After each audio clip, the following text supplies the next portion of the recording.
May 19th, 2012. After a miraculous run to the Champions League final, Chelsea are at the Allianz Arena in Germany, taking on the team that calls it home, Bayern Munich. It's the 87th minute of the game. Chelsea are one goal down after a Thomas Müller header, and the miracle run that had got us this far looked to be finally ending.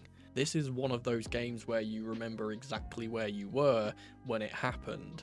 I was downstairs in my old bedroom at my desk under my bunk bed, watching this on a very slow working Samsung laptop, head in hands, knowing that we were going to suffer yet another Champions League final disappointment. But 14-year-old me didn't realise as I peered through my fingers that there was another miracle in store for us. A corner against the run of play won by Fernando Torres, Juan Mata swings the ball into the front post and time stops. I remember feeling this tightness in my throat, the pounding in my chest and those hot spines you get on the back of your head. But like divine intervention, on his final game for Chelsea Football Club, Didier Drogba rose higher than anyone else to power in the best header I to this day have ever watched, tying the game at the death and forcing the two clubs into a nerve-wracking penalty shootout after extra time. After missing our first penalty, the odds were against us one final time, and after saving a penalty in extra time from former Blue Iron Robin, up stepped Petr Cech to put in one final miracle, and arguably the best goalkeeping performance in a penalty shootout ever. Diving the correct way for every Bayern penalty, the big Czech native saved efforts from Olic and Schweinsteiger to win Chelsea the Champions League for the first time. Tonight we try to complete a similar feat as we take on Vincent Kompany's Bayern Munich side that tops the Bundesliga in the Champions League group stages. And I don't just bring up that 2012 final to reminisce, we've faced them since then of course and were handsomely beat, but there are certain parallels between that game and this one upcoming that make it too hard to resist. The main ones being that Chelsea have an Italian head coach, we are without our best defender who came from the academy, and despite coming off of a trophy win, we are still considered the underdogs in this game. That being said, we've beaten European giants before, some very recently, so how do we approach this game? Well, we're going to talk all about that today, and it starts with the lineup, so here is the Chelsea 11 that I would pick for this game. I'll be putting our Chelsea side into our standard 4-3-3, this will change in-game and we'll talk about that in a moment. First up in goal will be Robert Sanchez. The Spaniard was arguably the reason we didn't lose to Brentford at the weekend with some phenomenal saves. The back four is going to be changing from our previous game. I'm going to be putting our captain Reece James back in for this one in favour of Wesley Fofana at right back. The centre-back partnership sees Tosin Adarabioyo remain in the starting 11 with Trevor Chalobah playing beside him in left centre-back. Finally, at left back will be Marc Cucurella again, who returns to the starting 11 after Yoral Hato rotated in against the Bees. Moving into midfield, I'll be selecting our strongest three as ever. Moises Caicedo keeps his place at the base of midfield after another player of the match performance and a goal at the weekend. Ahead of him are the duo of Enzo Fernandez and goalscorer last time out Cole Palmer, who will be looking to impress in his UCL debut for Chelsea. That just leaves the three attackers, and this is really difficult to pick, at least on one wing. Personally, I would choose Estevao on the right side, though I do think it's unlikely and Pedro Neto will probably start. On the opposite flank, I see Alejandro Garnacho getting his first start. Jamie Gittins was largely ineffective in the last game, and I think Garnacho will have confidence after his pseudo-assist at the weekend. Finally, up top will be João Pedro once more, whose assist last time out brings him to a total of 8 goals/assists in the space of 7 games for the Blues. Hopefully he'll be able to add to that tonight. Right, so here we have the Chelsea team, and as usual, let's kind of move them into the positions that we actually see in game, because though this usually sets up as a 4-3-3 or a 4-2-3-1, as I've put it here, this rarely stays this way. We know this from when we watch the team. In this particular instance, when we have James on the right-hand side and Cucurella on the left-hand side of our defence, it's usually Cucurella who makes this movement into the middle. Now, whether that's him playing in this deeper role where Enzo currently is, or playing in a kind of pseudo-10 role up here, this is where he can function, he can move into the midfield, and what that does is it creates this back three that we usually see. Now, usually we would have Levi Colwill to play on this left-hand side, which suits him as a left footer, but unfortunately we don't have the services of him due to his injury, but we can see Tosin moving into the centre, and that's what really suits him particularly. And James, obviously, him being so defensively sound, he can stay in this right centre-back role, and sometimes get a little bit further up the pitch if he needs to, but for the most part will stay as this kind of defensive third player. Now, this inversion into the midfield from Cucurella, whether this actually be him in this higher role or Enzo who moves up sometimes when he drops into this position, what this will do is it will force Palmer to move a little bit further up to the right-hand side.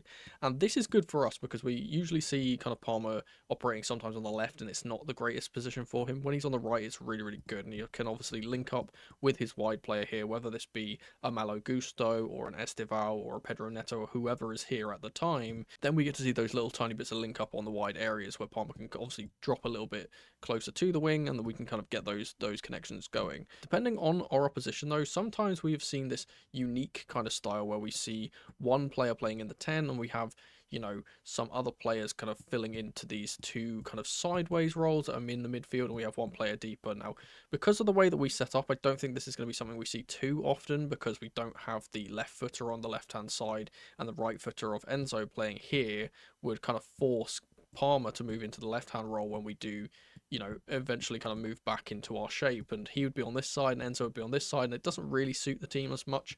Though we did see this in the Brentford game, we did see Enzo playing quite well in a more reserved role rather than being high up the pitch as we kind of are used to seeing him play now. So maybe we do see that against Bayern. I'm not particularly sure. That'll be a decision for Enzo Maresca to make. Regardless though, we will see some kind of diamond or box in the midfield with the one of the fullbacks, most likely Cucurella, moving into that 4. Now let's talk about the Bayern team a little bit here, because it's similar to some things that we've seen in the past from not only our own team but other teams we have faced in recent times, namely PSG. Their side is very similar in the way that it kind of operates to a PSG side, and I want to match their team, which is usually in this kind of 4-2-3-1 as well, up against us when we go into a defensive position. Now usually when we defend, we play in this very solid 4-4-2 with the two banks of 4 being the back 4 and then the midfielders, and then the 2 up top, those kind of strikers, being Palmer or sometimes Garnacho or whoever's on the left hand side, who sometimes goes into that role as Palmer kind of moves to the wide left area. But we'll leave Palmer there for now. And then, of course, our striker, Joao Pedro, at the time. These two can obviously use their fitness to kind of press these two centre-backs and put pressure on to those guys. And it's from this kind of setup that we're going to see interesting things happen against this Bayern team, because they are like us, do not stay in this 4 at the back system. They will move into 2 and sometimes 3 at the back systems as well when they're in possession. And their inversion or their committal of their fullbacks is very different to ours, but it's very similar to PSG's with what they do with Vitinha. Now on this right hand side they usually have Joshua Kimmich, and what he will do is he will kind of move into the back line to allow whoever is on this right hand side, usually Conrad Lima, to go really, really high and kind of get into annoying positions. Whether this forces the right winger, most likely Elise, into more inside positions where he can take up the wide area instead, or if this just means he's going to be, you know, trying to get overlaps and kind of match up 2v2 against Cucurella and our left winger. But as he does this and as he goes forward, we'll see Kimmich do this interesting thing where he won't drop in between the two centre-backs like a, you know, a Jorginho type. He'll actually kind of move into the right-back position himself. Obviously, he's very capable of playing right-back. He's done that very, very comfortably in the past, but he's obviously a bit of a hybrid. He can play midfield and in these kind of wide positions, but he'll play as kind of like a third centre-back, as both of the fullbacks will get really high and try and, you know, make this a kind of a 5 across the front face here. And then you can see what kind of happens here is that we can obviously get this matchup of the two midfielders here when they're trying to make things happen. Obviously Kimmich, usually one of the players that starts the attacks, and then they can match up 5v5 and have 2 here. And the thing which they do is they get a little bit of an advantage here, because Kane, who's usually in this, you know, furthest forward striker position, he does something very interesting too. Obviously he can occupy 2 centre-backs on his own. He's that good of a player, so he allows that kind of extra man to be picked up by one of the wingers. But he also does this thing where he can, very similar to what we've seen from players like Nicholas Jackson in the past for us, he can drop into midfield areas to supplement this midfield and kind of make a man advantage here in the middle. So we've got Caicedo and Enzo up against 3, which is something that we like to do often as well. We like to drop our strikers, namely Joao Pedro. He likes to do this, kind of come into midfield, get the ball, get on the half turn, go forward. But what this also does is that it kind of makes one of the centre-backs have to follow him. You can't just leave Harry Kane on his own in the middle here, because if he does receive the ball from one of these midfielders and gets the opportunity to turn, well, we know how good he is in his distribution. His playmaking is one of the best things about him. We do always talk about how good of a striker he is, but the thing which is actually really good about Harry Kane is how well he brings the other players in his team into the game. Now, with exciting attackers like, Elise and Diaz on these two flanks, this is really, really dangerous because them running in behind through these kind of, these avenues, these inside channels, and him getting the ball through to them with through passes, which he's really, really good at doing, is a massive danger, and it's how they'll create a lot of their chances. Now, to combat this, a lot of teams will, they'll keep that press up, so they'll play one of their centre-backs to follow him into the midfield, but again, what this ends up doing is it leaves this kind of open space for one of the wingers to drop into. And it's not just Kane that does this as well, it's actually one of the two kind of wingers will also join this attack, and sometimes they'll play almost like a front two, where I think most of the time it's kind of Elise who will move into this position to match up with Jalabert. This player will come really, really high. Usually Lima will come really, really high to occupy Kukurea, and then they get this 4v4, and they make all these 1v1s, and it makes it really, really hard for you to kind of, defend with a man advantage because you don't have that man advantage anymore. And again, if they want to get really adventurous, sometimes what they'll do is, as they're kind of building up and they've alleviated the press or what have you, and the team has fallen into this shape, this 4-4-2 shape, what they'll sometimes do is then they'll push Kimmich up as well, and he can be the extra man to kind of occupy this. And you see everyone matches up 1v1 here. Now, this is really, really good for them and helps them, again, create chances up the field. But the thing which I want to point out is how dangerous this is for them, because how they leave two of their players, their two centre-backs, 1v1 up against attackers. Now, in this current scenario, I don't think that's too much of an issue. Palmer, of course, is not the paciest. Pedro is kind of a bit of a, a bit better to kind of taking on his man, so he would be a bit of a danger. But with our team, with the way we play a lot more kind of midfield control and a lot more possession, I wouldn't say that Palmer up against 1v1 would actually be too much of an issue.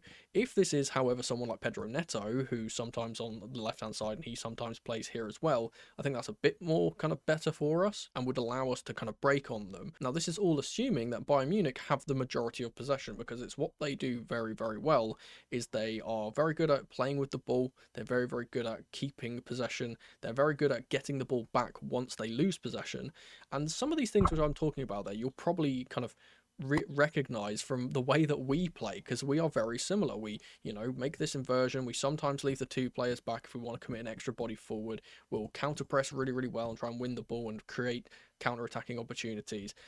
Bayern, of course, because of how good they are in their wide areas and how kind of energetic they are in those areas, with a playmaker like Kane in the centre, is that when they make those breaks and they do get the ball into him, when he can turn and spin and play those balls in behind, that's when the real danger is. Against these kind of more kind of pragmatic sit back 4-4-2s, it doesn't work as well, but again, you don't want to give him time and space to try and pick a pass anyway, so that's something we'll want to avoid. But I think this game really, really suits us, and we've seen in the past against good teams like Liverpool, like PSG, that teams that try and play this very kind of high press style or possession based style against us don't really fare that well, because the one thing that we are very, very good at doing is playing out of pressure.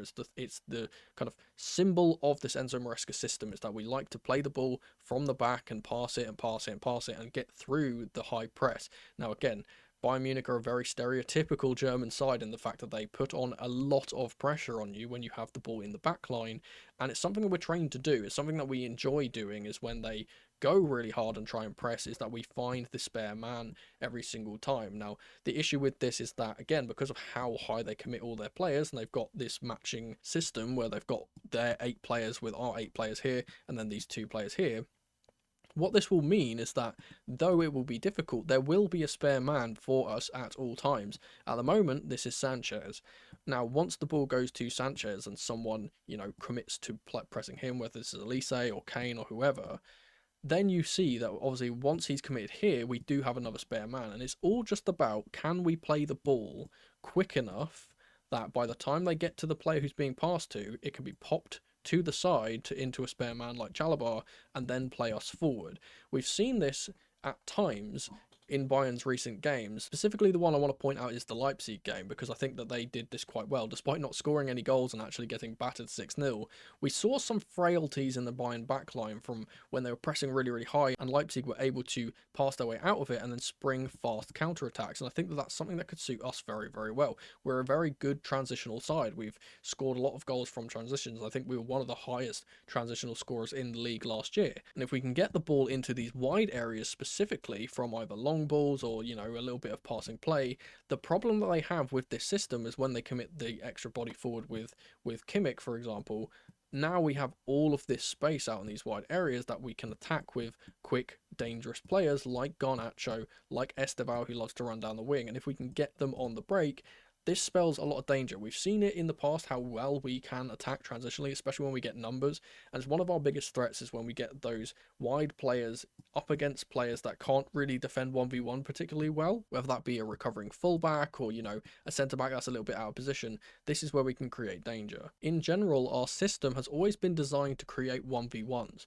Most of the time that's out wide with our wingers like Garnacho and Estevao, but so that does also mean in the striking positions as well. And the way that they set up with this kind of, again, committal of players forward when they try and high press and when they try and play possession-based football, we get those 1v1s all over the pitch in attacking scenarios if we can get the ball out. And I think that if we get those scenarios where we can hold up the ball with someone like Joao Pedro if the ball goes long and we can knock the ball down, when we have this kind of, again, transitional opportunity, if we can get the ball out to the wide areas, for example, and create a 1v1 here, this suits us. And again, we have the spare man here, but most of the time this probably won't happen because Kimmich would have gotten back by this point, but that's kind of an over-exaggerated example for the example's sake. Once we're in these scenarios, we can do what we do best, that's take on our men, get to the byline, cut the ball across, and try and get goals that way. But there is another option for us, and this is something we'll definitely try to do, but I just don't think it will be as successful because we kind of saw against PSG how we fell into our own shape and played a little bit more pragmatically and then tried to break on them. That's how we got a lot of our attacks going in that game, is to actually do what Bayern don't want us to do, and that's keep the ball. Now, they, again, as I said before, are a very, very good possession-based side. They like having the ball. They like playing with the ball and getting their creative players like Kane, like Elise into the game. And if they can't do that, that really limits how much they can actually hurt us. Again, letting them play on the counter might be a bit risky because, again, they have very good wide players in Elise and Diaz, for example. But if we can force Bayern into their own shape and make them go back into a 4-4-2, because it's what they like to do as well, ironically, is that, again, I said the sides are similar. They like to, you know, drop all their players back into two banks of four and have the two strikers of either Kane and Elise, or Kane and Diaz, most likely, who are kind of the two that are left up here. And we can keep the ball and, you know, do what we do best. Play it around the back, be patient, create openings, get the ball into Palmer and try and play those little balls in behind for our wingers or for Cucurella, who sometimes gets really high into these positions.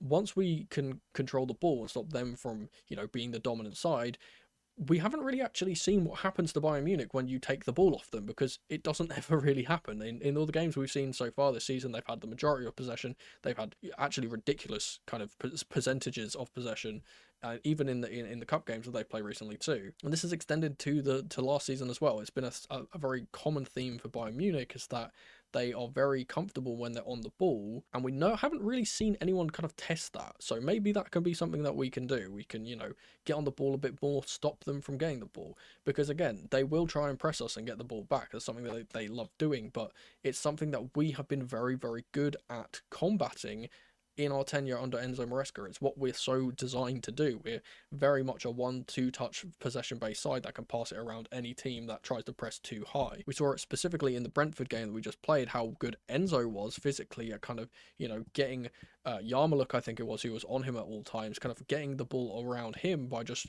you know, rolling his man and getting it around the other side and, you know, beating that pressure. We obviously know how good Caicedo is under pressure. We have, you know, Palmer, who's very good under pressure. Cucurella, despite his kind of erratic nature at times, has been very, very good at doing that kind of quick 1-2 touch pass and kind of then burst through the middle, and, you know, if he's in this inside channel, going wide as well, because he can do that. We've seen how good Tosin can be at times when he plays in that central role, as Cucurella's kind of moved forward here, that when he's on the central role and he gets pressed, he's very good at spotting passes between the lines up to either Palmer, who drops deep, or, you know, Joao Pedro, who can play here as well.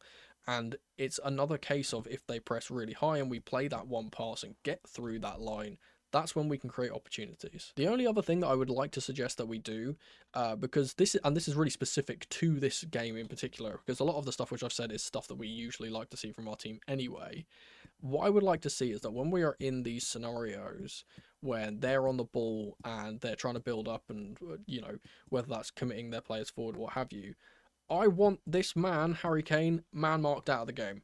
I don't care who does it. I hope it's Caicedo because he's really good at this. I want someone standing on him at all times because that really, really limits how good they are. I was quite open when we were making our striker signings and stuff about how much I wanted Harry Kane before he moved to Bayern Munich, because the way that he plays is so suited to these styles of teams like ours, like Bayern, like PSG, the ones that can hold up the ball and bring in other players rather than just be a pure out-and-out striker, and he's good at doing both. Obviously, if you look at his stats, he's got loads of goals already. I think he's got 5 in the league already. He's got multiple assists as well. He's their main talisman for a reason, and if we can shut him down by, again, I would just put Caicedo on him the whole game and just make him follow him around. Even though that would kind of ruin our structure a little bit, I would still have him being the one that kind of marks him. Obviously, Tosin can get up against him as well, but I feel like Kane is such a smart kind of player. He can usually deal with centre-backs pretty easily. And I think, again, if we can stop him from getting on the ball, that severely limits how well they can actually attack us. Then it will just be up to us to do what we know we can do, and that's create a lot of chances up top,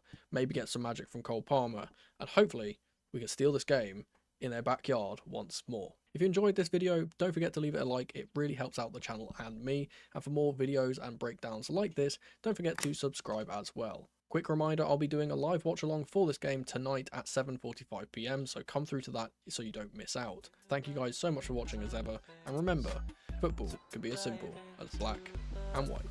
Something ain't right, I'm drowning